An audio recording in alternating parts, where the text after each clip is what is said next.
हम कर रहे हैं माई लास्ट डचेस। पोएम है रॉबर्ट ब्राउनिंग की। रॉबर्ट ब्राउनिंग विक्टोरियन एज के पोएट हैं। विक्टोरियन एज के मेजर पोएट हैं ये, और इन्होंने एक विशेष शैली में कविताएं लिखी जिनको कि ड्रामेटिक मोनोलॉग कहते हैं। हम एक वीडियो करेंगे ड्रामेटिक मोनोलॉग पर। और ये जो उन्होंने पोएम लिखी है ये हीरोइक कपलेट्स में है। क्या होता है heroic couplets? What is a heroic couplet? A couplet is a stanza of 2 lines. A couplet is a stanza of 2 lines. Heroic couplet में 2 lines का stanza होता है और प्रत्येक लाइन में 10 मात्राएं होती हैं जिनको कि हम syllables कहते हैं। आपको heroic couplet पर एक छोटा सा वीडियो मिल जाएगा। अभी के लिए हम इस पोएम को पढ़ते हैं। पहले इस पोएम का बैकग्राउंड हम समझें कि इसमें क्या है।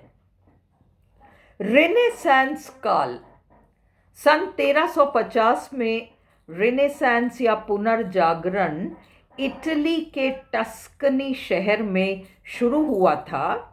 धीरे धीरे देखते ही देखते पूरे यूरोप में फैल गया और इसमें आर्ट, लिटरेचर, पेंटिंग, म्यूज़िक, ये जितने भी आर्ट्स हैं, स्पेशली लिटरेरी आर्ट्स, इनको बहुत महत्व दिया गया। रेनेसांस काल के लोग लवर्स ऑफ आर्ट थे। वैसे भी पेंटिंग्स, पिक्चर्स वगैरह वगैरह को वे बहुत पसंद किया करते थे। इस पोएम के बारे में एक लाइन आप ज़रूर लिखें कि ये पोएम एक्फ्रासिस का एग्जाम्पल है। एक्फ्रासिस, EKPHRASIS,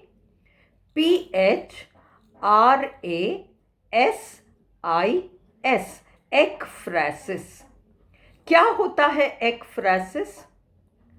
a beautiful work of art. कोई भी कला की वस्तु, चाहे वो पेंटिंग हो, चाहे वो पॉटरी हो, कोई आर्ट का वस्तु हो, वो तो स्थिर है, स्टिल है, अनमूविंग है।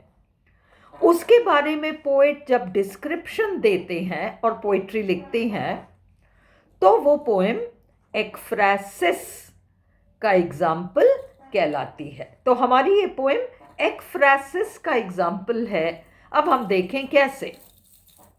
हमारे पोएम में एक ड्यूक है। फेरारा नाम के जागीर के ड्यूक हैं अल्फोंसो द सेकेंड, अल्फोंसो द्वितीय फेरारा नाम के जागीर के ड्यूक हैं। और अब क्या होता है, उनकी पहली पत्नी की डेथ हो गई। हम पोएम पढ़ेंगे, हमें पता चल जाएगा कि कैसे डेथ हुई। ड्यूक ने ही मरवाया उसे। पहली पत्नी की डेथ के बाद उन्होंने दूसरी शादी के लिए प्रस्ताव आमंत्रित किए। He has invited proposals. पड़ोस में टिरोल नाम का एक काउंटी है, छोटा जागीर है। काउंटी छोटा जागीर, ड्यूकडम बहुत बड़ा जागीर।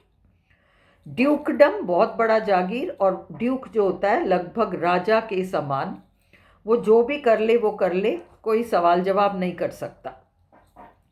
और काउंटी छोटा जागीर, काउंट वो भी अपने आप में बड़ा होता है, तो वो भी जागीरदार है, पर काउंट ड्यूक से कम होता है।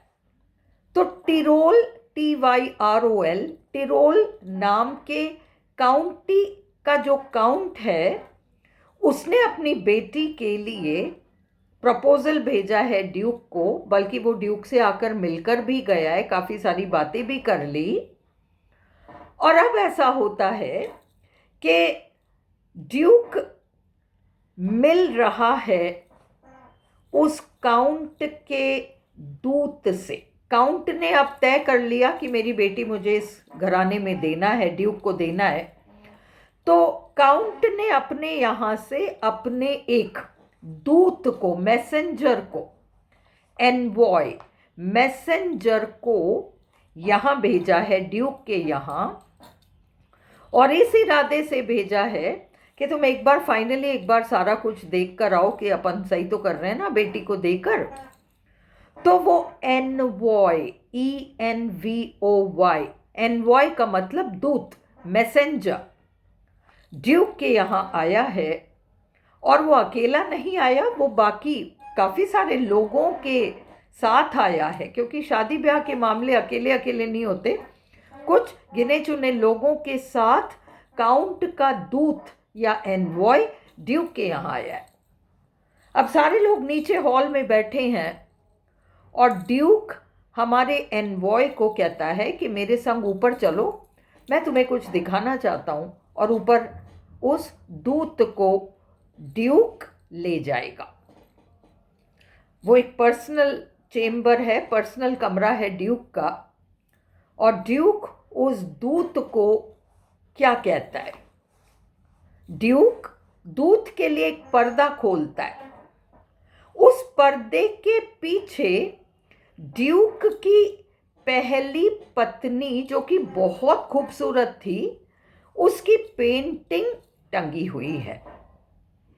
अब ड्यूक किस तरह का व्यक्ति है? बड़ा घमंडी है, बहुत घमंडी है, डोमिनेटिंग है। और वह दूत को अपनी पहली पत्नी की पेंटिंग इसलिए दिखा रहा है क्योंकि उसे अपनी पहली पत्नी की गलतियां बतानी है। उसने क्या किया, वो कैसी थी, जिसकी वजह से मैंने एक दिन आदेश दे दिया और उसकी जान चली गई। इनडायरेक्टली ड्यूक दूत को कहना चाह रहा है, अपने उसको दूत को, कि तुम अपने काउंट के यहाँ जाकर उस घर की लड़की को समझा बुझाकर मेरे यहाँ भेजना, नहीं तो वो भी पेंटिंग बन जाएगी। तो कंट्रोल इस ड्यूक को बहुत पसंद है।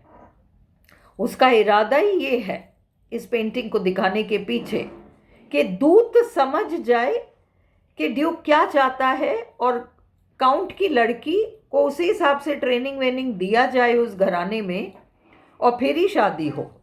नहीं तो फिर ड्यूक जिम्मेदार नहीं है जो भी उस लड़की के साथ होगा। तो हम इस पोएम को अब देखेंगे, इसका टेक्स्ट देखेंगे।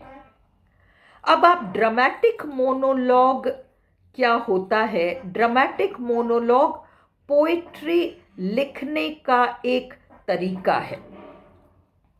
तो उसमें क्या होता है, जैसे अभी सपोज मैं आप मेरी क्लास में बैठे हैं और सडनली मेरे पास फ़ोन आता है और मैं फ़ोन पे बात करती हूँ। आपको ये पता है कि दो लोग बात कर रहे हैं, पर आपको सुनाई केवल वो पड़ता है जो मैं बात कर रही हूँ। दूसरा व्यक्ति क्या कह रहा है आपको नहीं पता, पर आपको मेरी बातों से आइडिया लग जाता है कि दूसरा व्यक्ति क्या कह रहा है।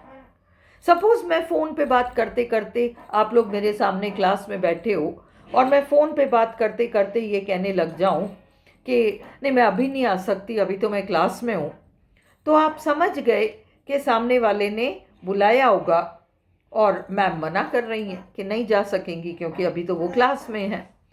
उसने क्या कहा वो मैंने नहीं कहा, मैंने तो सिर्फ ये कहा कि नहीं मैं अभी नहीं आ सकती, मैं क्लास में हूँ, पर उस बात से आप समझ गए कि सामने वाले ने क्या कहा।